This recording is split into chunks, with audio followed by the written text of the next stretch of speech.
Welcome back to Movies TV Mad. Of course, you can follow me on Twitter at Movies TV Mad and now on Vero, also at Movies TV Mad. And welcome to Wednesday's edition of the dceu Daily. First of all, I want to thank everyone who's given me their best wishes after finding out that I lost my father. I never thought that anyone would respond, maybe 3 to 5 people. But the reaction on Twitter has been so positive. And it's great that I have that kind of a reach and I've affected people and people are willing to take time out of their days to give me their best wishes. A very difficult time. You may think, why is this guy doing videos at a time like this? It's how I cope, and I want to keep the platform going and I want to give you content. So on today's dceu Daily, we discussed a rumour from Daniel RPK that Ben Affleck turned down the opportunity to make the Batfleck movie, to make the Batman movie he was going to do originally. Now, I found a thread by a fan who I'm not going to tell you his identity, there's no need, but I'm going to tell you how he responded to this. You can't use Affleck turned down a Batman at HBO Max show as proof he has no interest in the character when it's unlikely such a pitch was even ever made to him. The evidence is a screenshot of a supposed Daniel RPK convo on a Discord chat. DCEU now, hashtag DCEU, there's more. This is a big thread.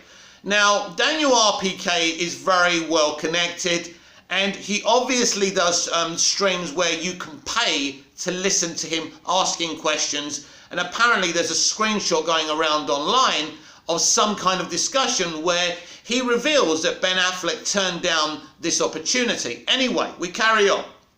Keep in mind, Daniel RPK operates a questionable Patreon where people pay him for comic book movie scoops, and this was apparently never posted on there to his paying customers. So he must not have had much confidence in it as a scoop. Now, that's a good point.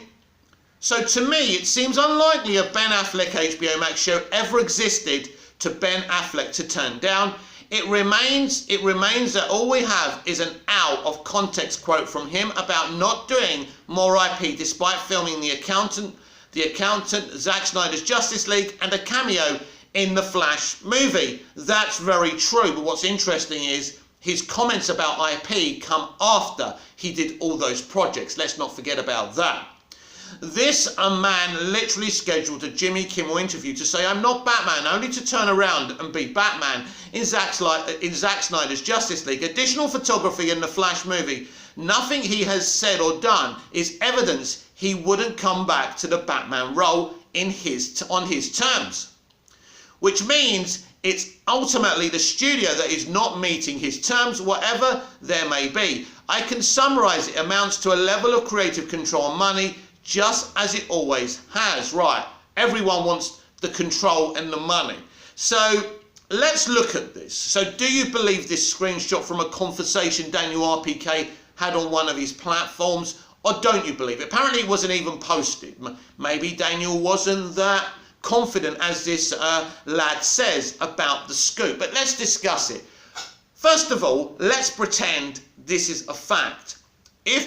First of all, we don't know the context of why Ben has turned down the project, right? As this guy says, it could be that he's not happy with the money or the terms, but it looks like, right, let's just say it looks like, we don't know if this is true. We'll look on the other side that this is bullshit, but for now let's look at this.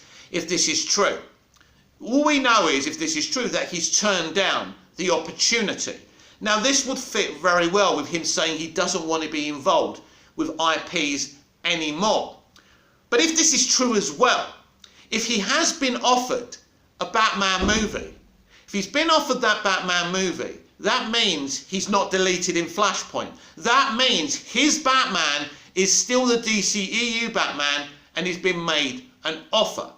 Now, of course, maybe he's in some kind of pocket universe and the Snyderverse will be a parallel universe like I suggested a couple of weeks ago. Of course, I could be wrong about that.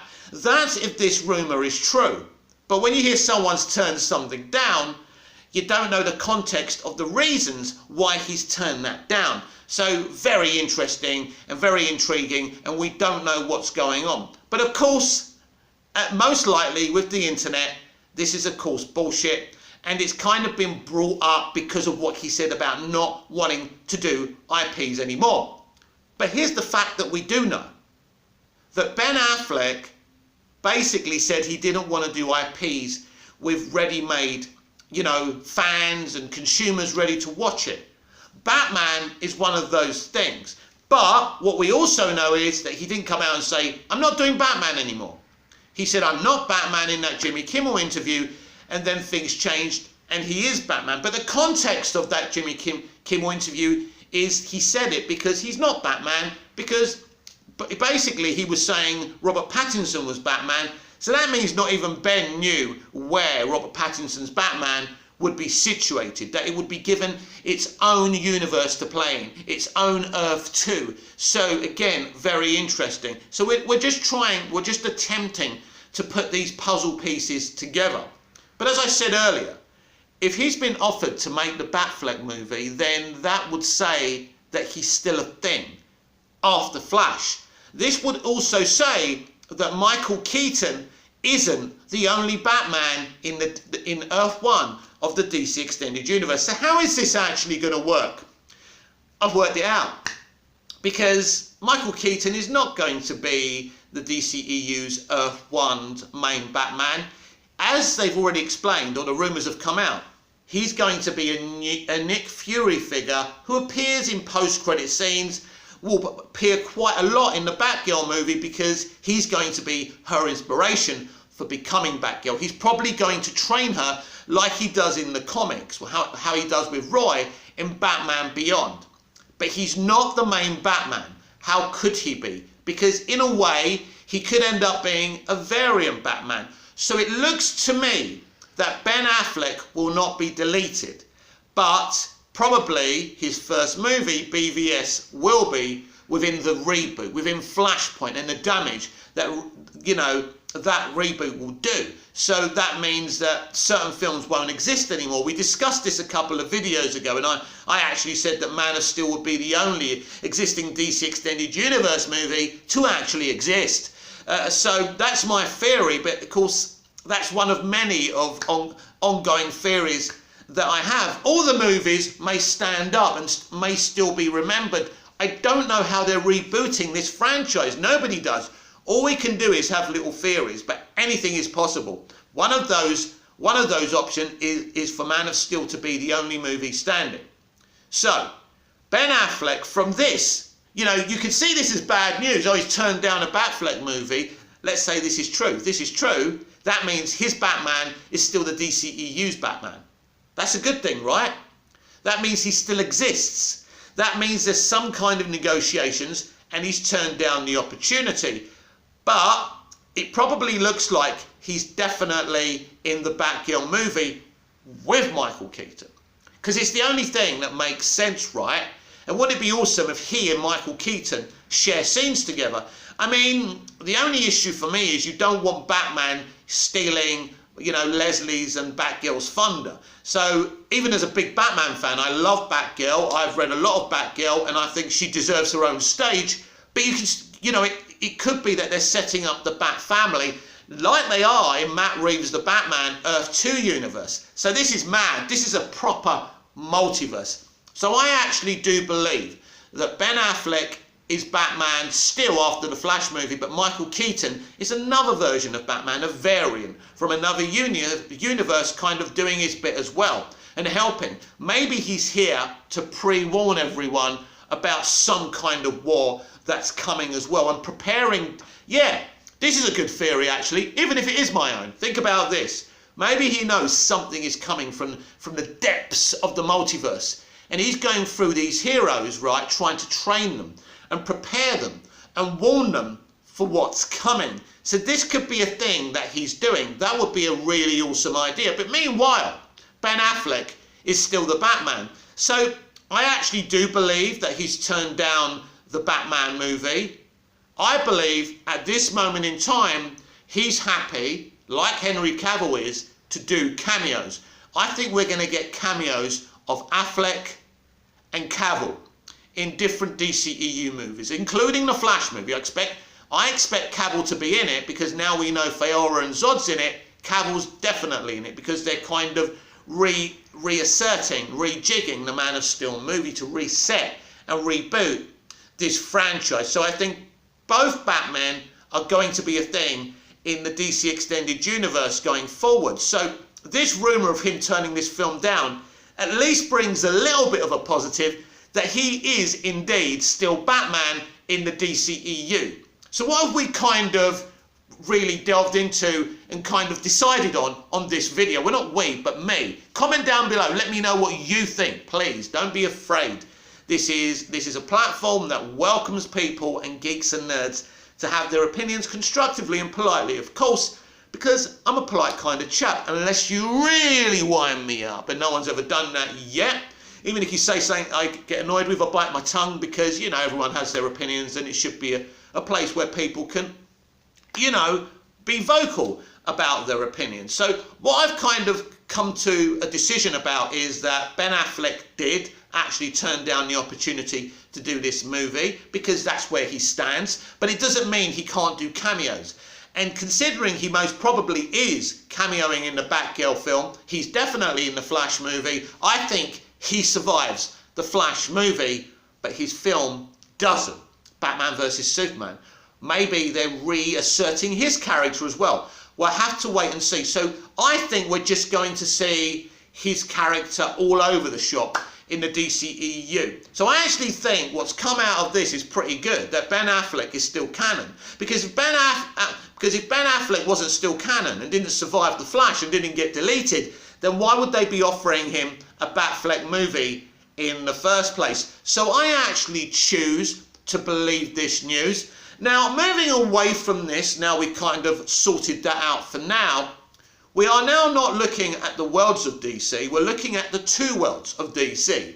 The central multiversal DC Extended Universe from the Flash movie and beyond, and then we've got another world of DC, which is Matt Reeves' Batman universe, which we kind of spoke about the other day. It's the two worlds of DC. If this is what's happening, which it is, because we know there's an Earth 2 and we know there's a central universe, a central multiverse, if you like, which Dylan Clark, one of the producers involved with Matt Reeves, the Batman, says, we're not getting involved with that, which is great, because we've got so many other iterations from the multiverse we can cheer about and clap about and get excited about. There's going to be a lot of cameos in the Flash movie and beyond. So, you know, Earth 2 could be a place where auteurs come in and make their own movies. Now, obviously not the Snyderverse, because the Snyderverse has a Batman, and of course Robert Pattinson is the Batman in Earth 2, so that wouldn't make sense. That, you know, the Snyderverse would be better off, as I've already said, being this kind of parallel universe, and being revealed as always being a parallel universe. It'll be interesting what the Flash movie does if it gives everything a place, an Earth, a reality, including the Snyderverse. This would give potential for Zack, because I think with basically Matt Reeves, the Batman, being put into Earth 2, it shows that they want to make these great kind of WB auteur movies, like they always have, pre what they did to Snyder. I know all about that, I don't want to get into that again.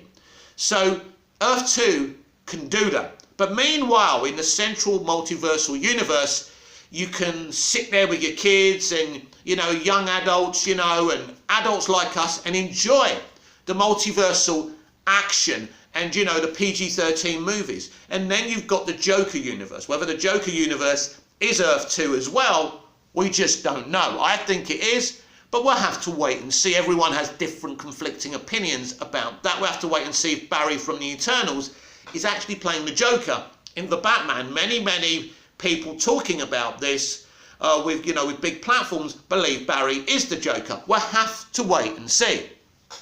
So what it looks like is happening here, it's a more expansive DC live action universe, and it's actually a better evolution than what the MCU are doing with their multiverse. Yes, we know Spider-Man No Way Home is a huge success. It's great to see Toby and Andy and Tom together, and that's great. And the Multiverse of Madness is going to really double down on these cameos and appearances.